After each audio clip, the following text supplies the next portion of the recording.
what we're doing now is trying, or what the government is doing now, is trying to incentivize the French to not allow those boats to leave. And that video clip that you saw, of course, those who are desperate to get to this country and are fleeing may, struggle and try and get on that boat because they think it's their only chance of getting over here. I actually think the whole thing is rather misguided. The French position on this, at least informally, is that as long as the United Kingdom continues to make itself an attractive destination for what they see, and frankly what I see as economic migration, then the flow will continue regardless of what they do. The real problem is that there is no safe or legal mechanism for those people to apply for asylum from another country. So they are left with no choice other than to risk their lives to get here and to enter Britain illegally. I don't think that the UK government, this one,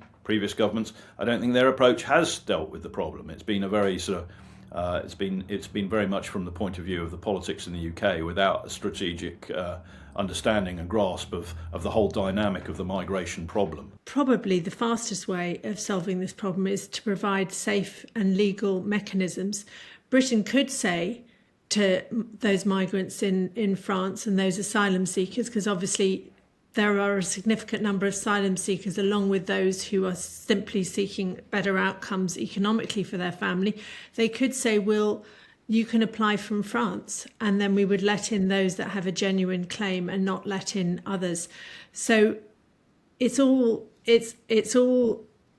not really focused on solving the problem in the way that it could be, which is about fairness. The government and successive governments have come under increasing pressure to deal with the backlog.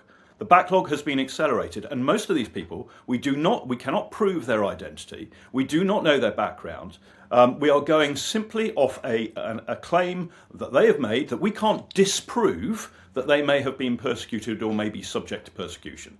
The reality is that other countries, take for example Denmark, grant far fewer asylum claims than we do, because their domestic legislation has closed a lot of the loopholes that we have still extant here in our legislation. I completely agree that has got to be dealt with. We have a totally inefficient system, but what happens is, because we have this huge backlog of asylum claims, we can't deal with those who come and claim asylum quickly. And what we need is, justice delayed is justice denied. We need to decide quickly whether someone has a legitimate right to stay here because of a well-founded fear of persecution. And we know, for example, that 93% of those who come to Britain from countries like Sudan and Eritrea, because of the condition of those countries, are granted asylum status. So there are people in there who have genuine claims. What we need is an efficient system, and we need to create ways for people to claim asylum other than by risking their lives on small boats. From the UK perspective, domestic UK audience, if you like, is being asked to believe that the problem is lack of French action. That's not the case. A lot of the reason that the French are reluctant to stop these boats is not because they don't want to, but because the United Kingdom continues to be an attractive destination. People don't come to the United Kingdom because they don't want to. They come to the United Kingdom because they want to. They travel, some of them right from their point of origin, travel to come to the United Kingdom. They travel through the European Union. And the French position is, as long as some of them want to do that, then if the French actually were to stop this flow, then that flow wouldn't stop, actually. It would just be blocked at the French Channel to an extent.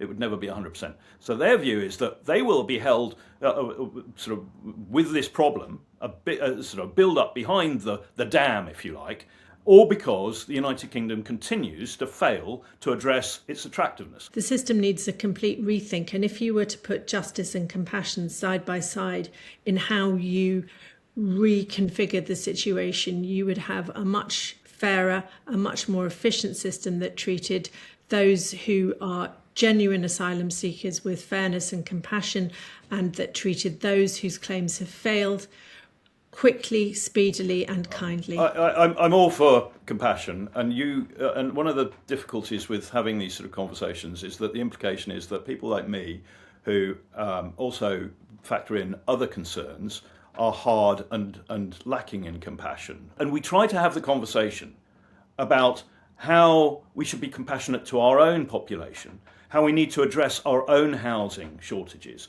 our own the collapse, almost collapse, in some of our critical infrastructure, such as our water supply, our sewerage, and so on. Now, these are major problems, and what we're doing at the moment is piling on more and more people into that population that is putting strain on those systems. Now, there's a lot of governance issues which we could discuss, but that's not directly the topic of this.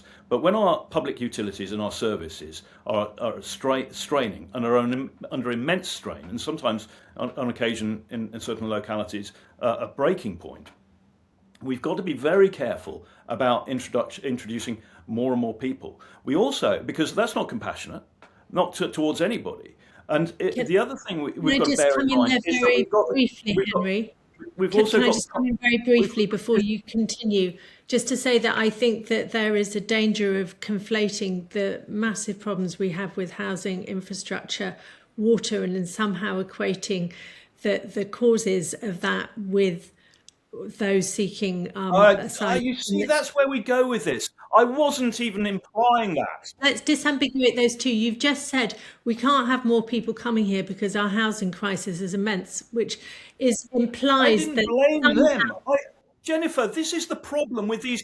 No, I'm going to call you out on that. This is just, you are not being fair or reasonable. I did not say that. I said that when we've got these things that are already under pressure, we should be avoiding adding to the pressure. It isn't that I don't think we need to solve those crises, and it isn't that I don't think that those who need housing in Britain should have it. And of course I believe that we need to get our health service back on track and able to deal with the backlog of people who are sitting in pain waiting for operations. Of course I think we need to deal with that, and of course I think we need to deal with the infrastructure problems. We have seen many commentators somehow equating the numbers seeking refugee status here as the reason why British people can't get housing, and that's not the case. The problem is far bigger than that. So I wasn't arguing against you, Henry. I was just saying the problem is that sometimes the way it's framed makes us think that every problem we have can be solved by stopping the small boats, which is preposterous. All of these things interact, all of them, and they all have to be taken into consideration in developing a strategy to deal with this problem.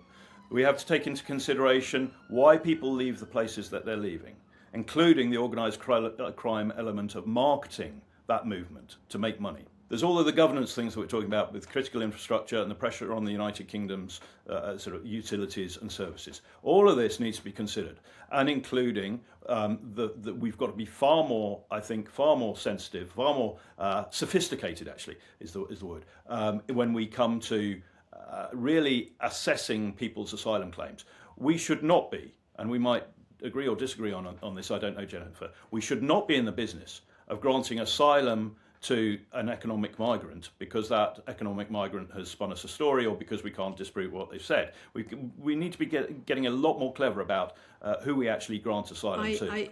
I just think we need to be careful because it is incredibly difficult to get an asylum claim granted in Britain, and most are turned down. So I just want to make that point, and I think we have to be careful not to impugn the operation of the courts because we have an incredible justice system here. But I was interested in the point that you made earlier about the wider causes of migration, how we can seek to address them at the point that they're happening, how we can, and the problem is going to get worse with climate change, and we need to look at what we can do globally to try and create a fairer environment so that those people don't want to leave their countries don't have to leave their countries. I agree with that. I used to be a police officer as well, and one of the things that was drummed into us when you go into a major incident, make sure you are safe, because if you are not safe, you can't help, and safe and secure, you can't help anybody else. You actually can add to the problem. And I think that can be scaled up from the individual police constable all the way up to the nation state.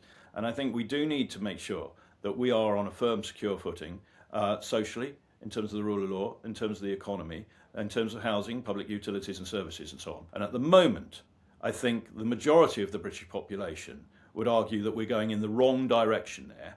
And whilst we're going in that wrong direction, part of the reasons for that, potentially, perhaps, I think they are, and certainly an exacerbating factor, is the increasing population. But I think the problem is, you said most of the British people feel, but just because they feel that way doesn't mean it's true. They're fed a diet of headlines that we have a massive immigration crisis.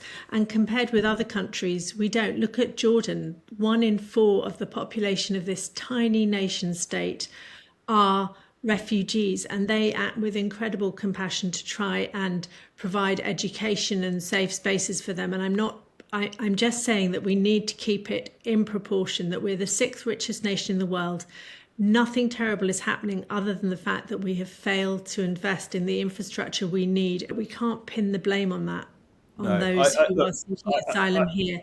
And I think we have to be careful in how we frame the debate so that we don't feed that false narrative that somehow we're all struggling because of them, because that's not the truth. But it's also a false narrative to say that there's no increasing pressure because of increasing population, and part of that is the net immigration flow. I live in Folkestone, and in World War I, what was then a town of about 12,000 people took in 64,000. The town, it wasn't dispersed around the country, 64,000 Belgian refugees. And it was That's seamless. Right, and it was an incredible act of compassion. And right, I agree. But we should be proud of that. My point is, and I am proud of our support to the Ukrainians and to the Hong Kong Chinese. So, but my point is that if you were to take, for example, if you look at Lebanon, it's another good example where a Christian country became a Muslim country largely because of immigration. If you look at the difficulty, for example, if we were to take hundreds of thousands of people from Gaza or from Afghanistan and put them in the United Kingdom, you have a clash of cultures. And that's, there is that. I'm not judging any culture here, and I sincerely am not. But I do recognise that when you have people from one culture, one set of social norms and so on, and not without judging them, and you mix them with another set which are different, you are inevitably going to have tension, which that tension can lead to conflict. It's possible.